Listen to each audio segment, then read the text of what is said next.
रामकृष्ण हरी मंडळी. तर तीच बोरिंग अशी मेथीची भाजी खाऊन कंटाळा आला असेल तर चला आज आपण तयार करूया मेथी डाळची रेसिपी. तर चला सुरुवात करूया आपल्या मेथी डाळच्या रेसिपीला. तर मंडळी, आपण कढईत तेल घेतलेले आहे आणि आता तेल गरम झाले की आपण यात जिरे मोहरी घालूया. मंडळी, आपल्या कढई गरम करताना गॅस नेहमी मीडियम या फ्लेमवर ठेवायचा आहे, ज्यामुळे जिरे मोहरी टाकल्यानंतर जिरे मोहरी जळणार नाहीत. तर आपण पाहतोय की आपले जिरे मोहरी हे तेलात छान तळल्या जात आहेत.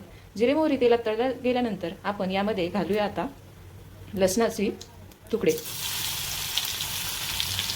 मी लसण सोलून थोडासा कुटून घेतला आहे आणि त्याचे बारीक तुकडे केलेले आहेत.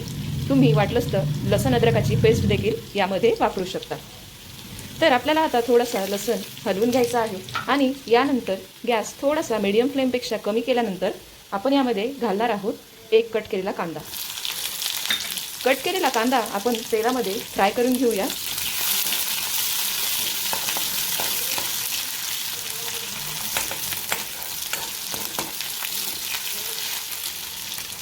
कट केलेला कांदा आपण तेलात फ्राय करून घेतल्यानंतर त्याला थोडासा सोनेरी असा कलर आला की आपण त्यामध्ये लगेच 2 अख्ख्या मिरच्या टाकणार आहोत आणि त्या देखील तेलामध्ये फ्राय करून घेणार आहोत.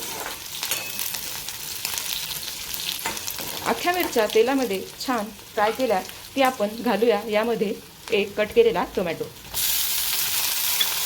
तर आता आपण हा कट केलेला टोमॅटो तेलामध्ये फ्राय करून घेऊया.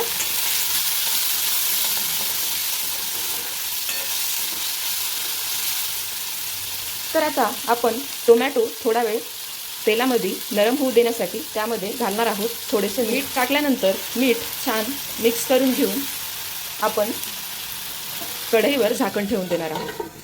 कढईवर झाकण ठेवून दिल्यावर आपण गॅस कमी करून घेऊया आणि 2 मिनिटे आपल्या टोमॅटोजला नरम होण्यास राहू देऊया. तर कढई 2 मिनिटे झाकून ठेवल्यानंतर आता आपण झाकण काढून घेऊया आणि आता आपण यामध्ये घालूया आपले मसाले. मसाल्यामध्ये मी तिखट, हळद आणि थोडासा मसाला वापरला आहे, ज्यामध्ये धने, मिरे आणि जिरेपुडाची समावेश आहे. तर आता मसाला टाकल्यानंतर आपण तोही तेलात फ्राय करून घेऊया आणि तेलात फ्राय केल्यानंतर आपण त्यामध्ये घालूया आपला मेन इन्ग्रेडियंट म्हणजेच मेथी. मेथी आपण कढईत घातल्यानंतर तीही छान तेलात फ्राय करून घेऊया. ही प्रोसेस कमी गॅसवर करायची आहे, ज्यामुळे आपल्या घरात ठसका होणार नाही आणि भाजी देखील नरम होण्यास मदत होईल. तर आता आपण मेथीची भाजी छान मिक्स करून घ्यायची आहे आणि तिला नरम होण्यास राहू द्यायची आहे. आपण पाहत आहात की मेथीची भाजी जशी जशी तेलात फ्राय होत आहे तशी तशी ती आपल्याला कमी झालेली दिसते. तर चला आपण यामध्ये थोडेसे आणखीन मीठ घालूया, ज्यामुळे मेथीची भाजी देखील शिजायला मदत होईल. मेथीची भाजी पूर्णपणे नरम झाली की आपण पुढची प्रोसेसला सुरुवात करूया. तर आपण आता थोडा वेळ मेथीची भाजी देखील चांगल्या प्रकारे नरम होण्यासाठी कढईवर झाकण ठेवून देऊया आणि 2 मिनिटांनंतर झाकण उघडून पाहूया. तर 2 मिनिटे झालेली आहेत. आपण झाकण काढून घेऊया. झाकण काढून घेतल्यानंतर आपण पाहत आहोत की आपली मेथीची भाजी छान शिजलेली आहे. आता मंडळी, मेथीची भाजी छान शिजलेली आहे. चला यामध्ये आपण थोडे अजून तिखट ॲड करूया आणि अर्धा चमचा हळद देखील पुन्हा ॲड करूया.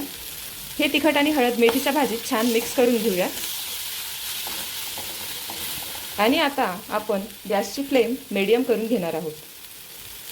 गॅसची फ्लेम मीडियम केल्यानंतर आता आपण यामध्ये घालणार आहोत आपली डाळ.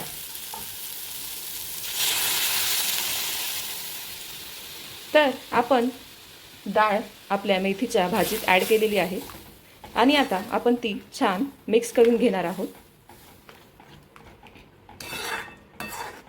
आपण आपली डाळ छान मिक्स केलेली आहे मेथीच्या भाजीत आणि आता आपण गॅसची फ्लेम मोठी करून ही मेथी डाळ उकळणार आहोत.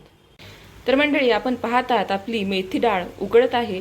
तर यामध्ये आता आपण अर्धा चमचा मीठ ॲड करूया आणि ती अजून एकदा छान मिक्स करून घेऊया.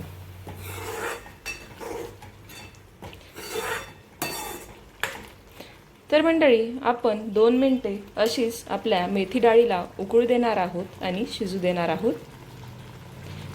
तर मेथी डाळ उकळताना आपल्याला दिसत आहे. गॅस आपण कमी करून घेऊया आणि 2 मिनिटे असेच कमी फ्लेमवर आपल्या मेथी डाळीला उकळू देऊया. तर मंडळी, आपली मेथी डाळ छानपैकी उकळली आहे आणि आता आपण गॅस बंद करून घेणार आहोत. तर अशा प्रकारे मंडळी, आपल्या मेथी डाळीची रेसिपी एकदम रेडी आहे. तर चला आता आपण या मेथी डाळीला भातासोबत छान सर्व करून घेऊया. फायनली आपल्या मेथी डाळीची रेसिपी एकदम रेडी झालेली आहे. आपण तिला प्लेटीमध्ये भातासोबत सर्व करून घेतलेलं आहे. तुम्हाला व्हिडिओ आवडला असेल तर प्लीज व्हिडिओला लाईक करा, चॅनलला सबस्क्राईब करा, शेअर करा, कमेंट करा आणि फेसबुक पेजवर मला फॉलो करा. आणि अशाच नवीन नवीन रेसिपी पाहत राहण्यासाठी सोबत जोडले जा फूडी स्पॉटला. We will see you in a next video.